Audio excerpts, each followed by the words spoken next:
Eita, mas eu já me sinto um cheiro de final de ano no ar. É um exagero? Não é não. Ainda é novembro, exagero que nada. Aqui em Brasília, a gente sabe que chegou no final do ano quando a gente vê assim, ó, Brasília inteira, as mangueiras lotadas de fruta por todos os eixos, todos os parques, por todos os quintais, inclusive o meu. Ai, mas que delícia! Eu sou tão apaixonada por manga que eu tô igual o Dom João VI aqui, doida pra acabar esse programa, pra comer essas preciosidades maravilhosinhas aqui, ó. Elas são ricas em vitamina A e C. As mangas têm N benefícios para a saúde. Para mim é o puro néctar do Brasil, apesar delas serem milenares e terem vindo da Ásia.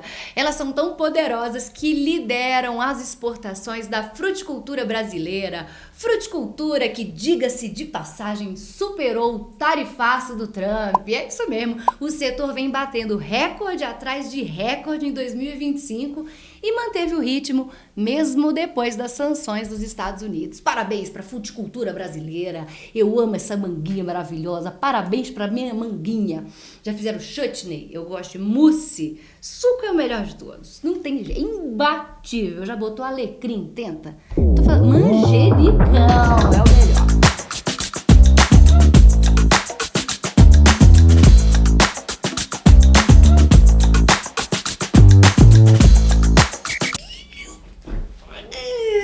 Achando que dia 7 de novembro não é dia de nada, não? Acertou. Hoje é o Dia Internacional da Preguiça.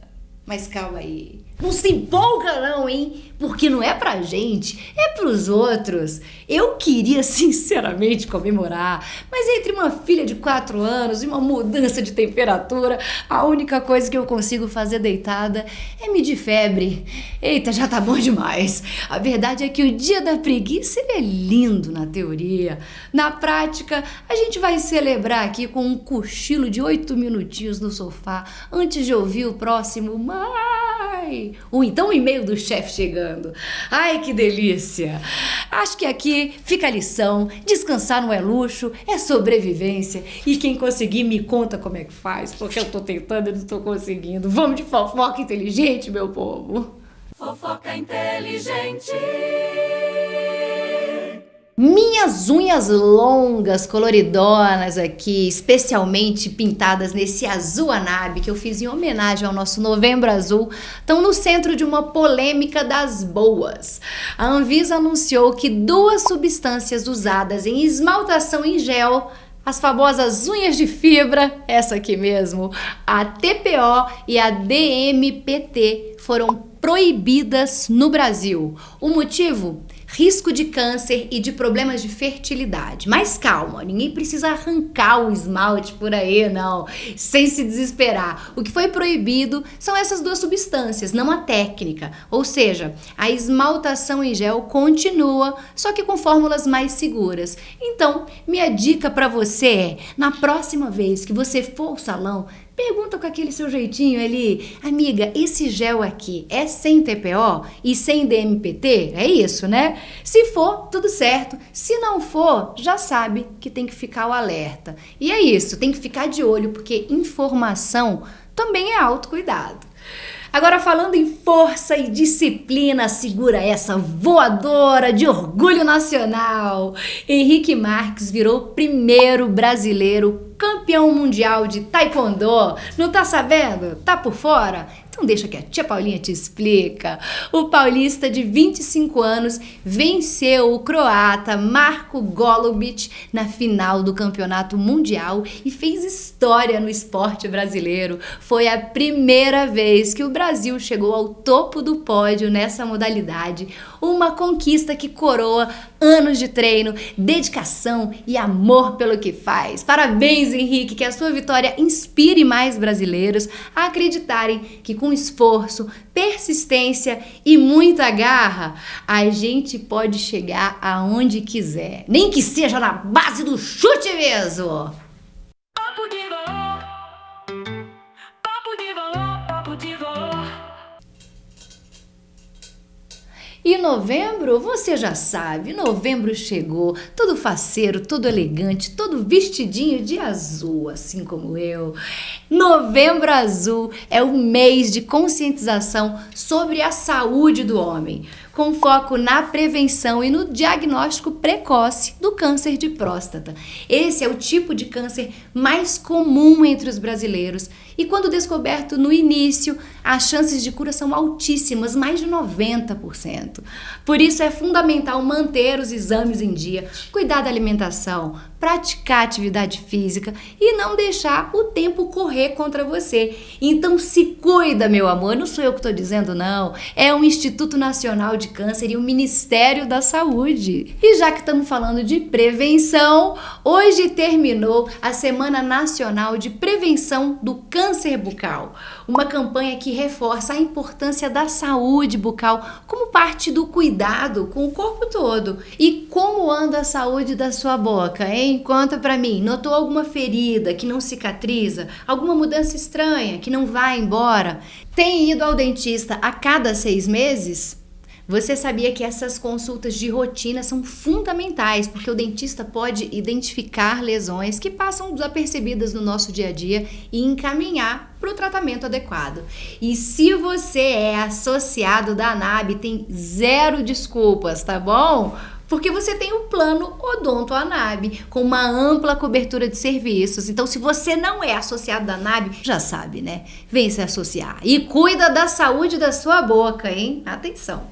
Entrevista com o convidado.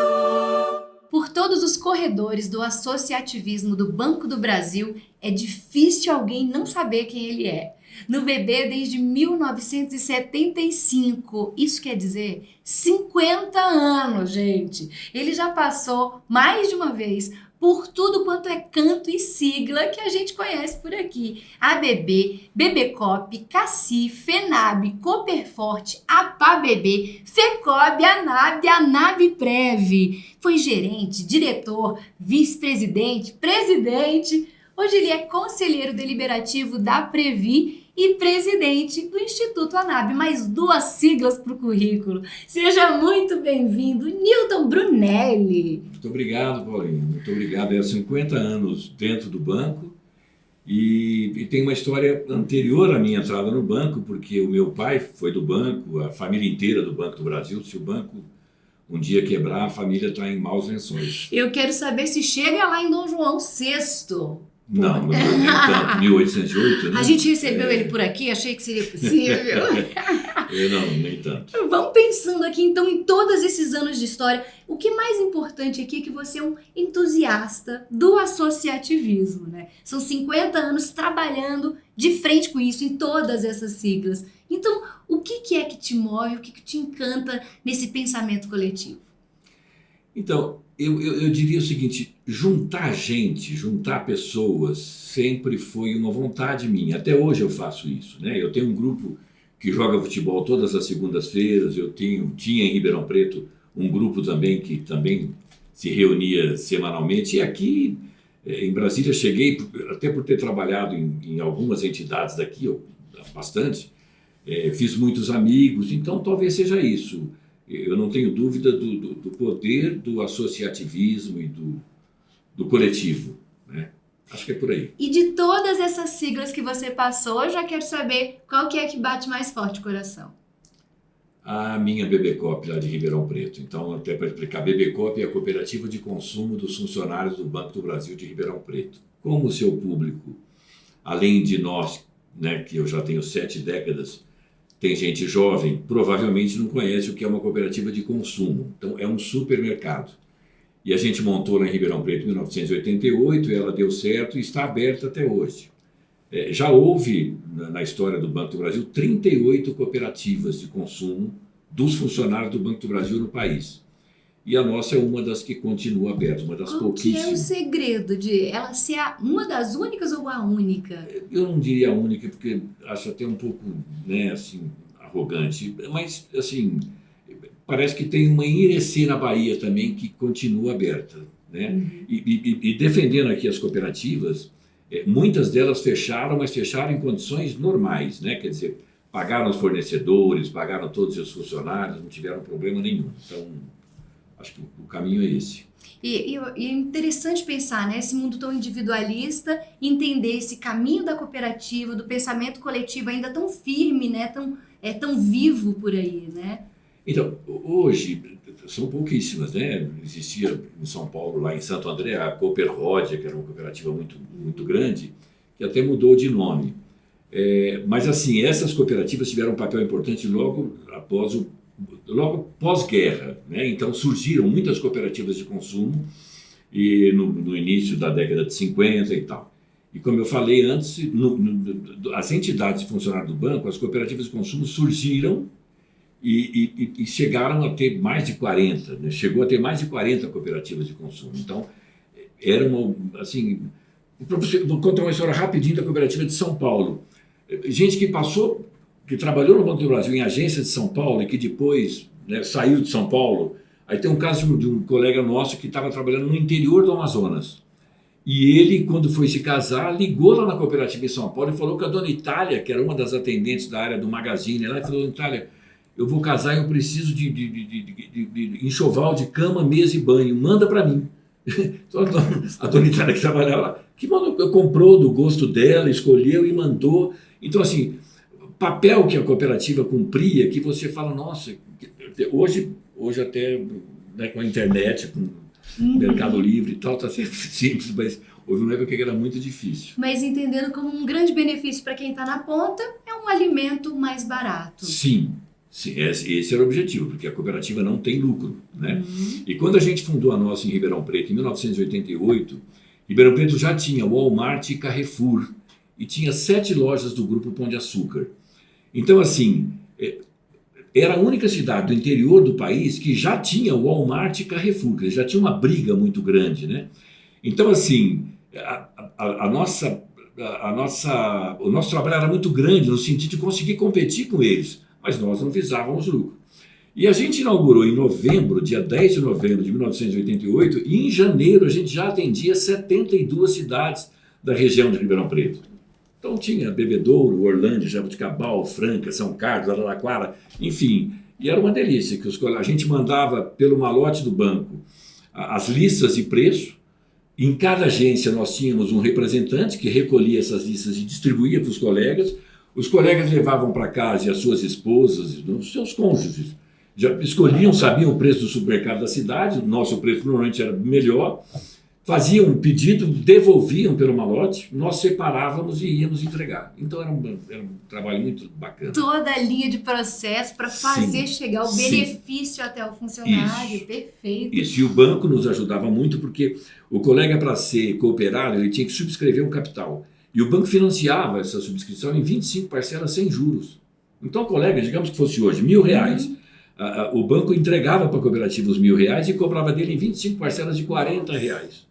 Você imagina que com essa inflação, no terceiro, quarto mês, R$40 já não era mais R$40. Exatamente. E eu queria dizer que, em segundo lugar, depois da BBCOP, assim, uma coisa que me tocou muito foi a APABB, que é a Associação dos Portadores de Deficiência. Então, assim, nós procuramos lá em Ribeirão Preto uma entidade chamada Egídio Pedreschi, que cuida de crianças com algum tipo de deficiência. E eu perguntei para a diretora na época, você não tem nenhum menino ou menina que pudesse trabalhar conosco? Ela falou, tem, para quê? Eu falei, não sei, no pacote, no caixa? Eu tenho sim, tenho o Edson e tal. Esse menino está lá até hoje, isso foi em 1997. Quer dizer, faz 28 anos e o Edson está lá. Que maravilha. E sempre que eu vou lá, na minha cooperativa, que eu vejo o Edson, eu me emociono. Então, eu diria assim, a BBCOP é a minha filha, digamos assim, né? E depois a APABB, porque aí a APABB ficou sabendo disso e nos convidou para ser delegado, para ser candidato a delegado, e depois de delegado eu fui diretor da APABB. Então, um carinho muito grande também, a APABB. E que bom ver você se emocionar, porque inclusão é uma necessidade, né? É maravilhoso você olhar para o mundo, para todos como iguais, que perfeito. Sim. Eu tenho aqui uma coisa, você enxerga aqui o Banco do Brasil como vanguardista. Queria que você trouxesse aqui onde tem esses movimentos de vanguarda, onde é que você enxerga nessa história do bebê? Então, eu queria até pedir para os nossos telespectadores darem um certo desconto, porque eu sou muito fanático pelo meu patrão, entendeu? Porque, como eu te falei, eu tive um tio que entrou no banco em 1944, morava em Bebedouro, no interior de São Paulo, e o banco mandou ele para Londrina, no Paraná. E Londrina tinha 8 anos, acho que Londrina é de 1936. Londrina tinha só 8 anos, estava começando. E esse meu tio, que saiu de Bebedouro e foi para lá, ele podia todo mês mandar um dinheirinho para minha avó, para a mãe dele, mas em vez disso, ele levou toda a família para Londrina, porque ele previu que as condições para Londrina crescer eram muito, muito boas, uma terra muito boa, foi muito café, né? Incrível, Londrina. Isso, incrível. E levou para lá. E depois os irmãos dele foram entrando no banco, o meu pai, que foi cunhado dele, foi casado com a irmã dele, também entrou no banco, e daí em diante a nossa família foi todo mundo entrando no banco. Porque você entrava no banco, o salário de ingresso já era atraente, tá? E você já entrava com assistência médica, a nossa maravilhosa Cassi, com previdência, que é a Previ, com lazer, que são as ABBs, com cooperativas de consumo. Então, assim, o banco nos dava tudo, sabe assim? Então, eu sou muito, muito fã do banco e sempre defendo o banco. Sou de uma geração em que quando você tomava posse no banco, te dava um monte de documento para você assinar. E no meio tinha lá um da ABB e você ficava sócio da ABB sem saber que tinha ficado. E você fala, pô, que bom, você ficava só. Tinha gente, os mais antigos vão lembrar aqui, uma revista chamada DZED. Então eles falavam que era uma assinatura. Mentira, o banco dava essa revista para nós. Mas o colega tomava, você tem que assinar a revista DZED. Aí tinha lá uma assinatura, tinha que assinar a revista DZED, que era de graça. Maravilhoso. Então, realmente, muitos pontos aí, pensando essa Previ, essa Cassi, de fato, o Banco do Brasil puxando ali conquistas mesmo, né, do trabalhador em termos gerais. Eu achei maravilhoso, Brunelli. A gente conversou sobre tanta coisa que eu não sei nem o que te dizer. Muito prazer ter você aqui. O prazer foi meu. Incrível receber, ouvindo essa voz de locutor. Vou pedir então para você despedir, se quiser deixar um recado aqui para quem está nos ouvindo agora, nessa noite de sexta-feira. Não, eu digo assim, para os que são da minha geração, né? Como ela disse aqui, eu entrei no banco em 1975, faz 50 anos. Então, para esses, assim, o meu carinho, né? Essa semana eu estou indo para Balneário Camboriú, vou jogar lá o Sul brasileiro, né, de futebol, com os colegas, defendendo a ABB de São Paulo. Então, para esses, o meu carinho, o meu entendimento, a minha afeição por todos vocês. Para os colegas da nova geração, que a gente chama de pós-98, reflitam. Vocês só têm muitos benefícios hoje porque as gerações anteriores lutaram. Em 1904, colegas fundaram a Previ. E vocês sabem por que eles fundaram a Previ? Eles, quando se aposentavam, o banco pagava a aposentadoria para eles. Mas quando eles morriam, as viúvas não tinham a pensão. Então, quem fundou a Previ pensou nas viúvas. Depois, isso foi em 1904. Depois, em 1928, surgiram as duas primeiras ABBs, Belém e Rio de Janeiro. Depois, em 1944, surgiu a Cassi. Aí, na década de 80, que surgiu o Cooperforte, Bancorbras, a NAB, que fará 40 anos, agora dia 20 de fevereiro. Então, assim, todas essas entidades, a PABB, né, que eu não posso esquecer da PABB, e aí veio a FENAB, a federação que toma conta das ABBs. Olha, tanta coisa para dizer que eu me perco. Então, se associem, não é mesmo? Assim, é um convite de sempre. Para essa nova geração, eu queria dizer que muita coisa que... A NAB teve uma vitória para vocês, que quando a gente vendia férias, licença-prêmio, abono, incidia imposto de renda. E a NAB teve uma vitória lá com o Valmir Camilo, lá em 1995, que ela conseguiu a isenção. Então, hoje, eles não têm, acho que eles não podem vender abonos, mas eles podem vender dias de férias. E vocês não pagam imposto de renda, porque a NAB conseguiu isso lá atrás. É isso aí. É isso aí. Falou quem sabe. Obrigada demais por complementar aqui e dar essas aulas pra gente. Muito obrigada, Brunelli. Obrigada e até a próxima. Eu que agradeço, tá? Parabéns. E assim encerramos mais uma Nave TV. Semana que vem tem mais, mas lembrem-se do nosso Novembro Azul. Vai fazer seus exames, menino? Fica ligado, hein? Um mês inteiro para lembrar. E a dica do dia é: Tem gente que acha que autocuidado é spa e máscara facial. Eu acho que é marcar consulta com o médico, fazer check-up e lembrar que corpo saudável também é beleza. A gente se vê, hein? Mas eu quero você se cuidando. Eu te amo, meu amorzinho. A gente tem que olhar pra gente mesmo. Tem que ir no médico, tem que marcar o exame de sangue. É isso mesmo. Eu quero ver você lá acompanhando a gente toda sexta-feira às 19 horas aqui. Ativa o nosso sininho, se inscreve no canal.